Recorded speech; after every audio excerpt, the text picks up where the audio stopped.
CPML new democracy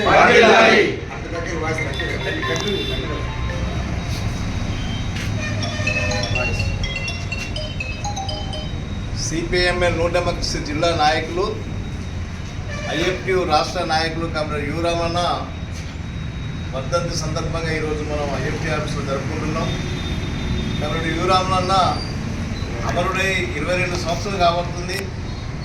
కమరేడ్ you రామన్నను కొద్దిమంది కుట్రపూర్తిగా హత్య చేసినటువంటి విషయం మనకు తెలుసు. కామ్రేడ్ రామన్న ఈ గోదావరి పారిశ్రామిక ప్రాంతంలో కార్మిక క్షేత్రంలో కార్మికుల సంక్షేమం కోసం, కార్మికుల హక్కుల కోసం నిరంతరం పోరాటం చేసినటువంటి గొప్ప విప్లవ వీరుడు. అటువంటి విప్లవ వీరులు కోల్పోవడం ఒక రకంగా మనకు చాలా విప్లవోద్యమానికి నష్టమైనటువంటి విషయం మనకు తెలుసు. కాకపోతే కాబట్టి యు రామన్న ఒక ఆశయాలను ఈరోజు ముందుకు తీసుకుపోవాల్సినటువంటి అవసరం మనందరిపైన ఉన్న విషయాన్ని కాబట్టి అందరూ దృష్టిలో పెట్టుకోవాలి. ఈరోజు దేశంలో కాషాయీకరణ అనేటువంటి ప్రమాదకరమైనటువంటి ఫ్యాషన్ జరుగుతుంది.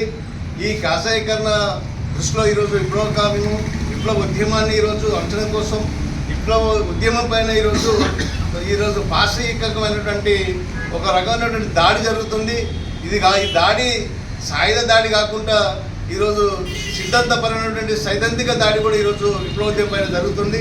మరి ఇటువంటి పరిస్థితుల్లో దేశంలో ఉన్నటువంటి విప్లవకారులు, దేశంలో ఉన్నటువంటి మేధావులు, ఈరోజు ఉన్నటువంటి వాళ్ళందరూ ఐక్యమై ఈ ఫ్యాషన్కి వ్యతిరేకంగా పోరాటం చేయాల్సినటువంటి అవసరం ఉంది. అలాగనే మన కమరేడ్ యు రామన్న ఒక ఆశయాలను కూడా మనందరం ముందుకు తీసుకుపోవాల్సిన అవసరం ఉంది.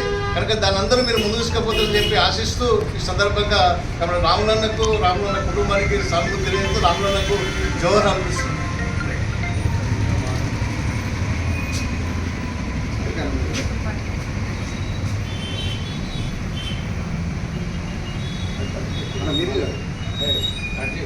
కట్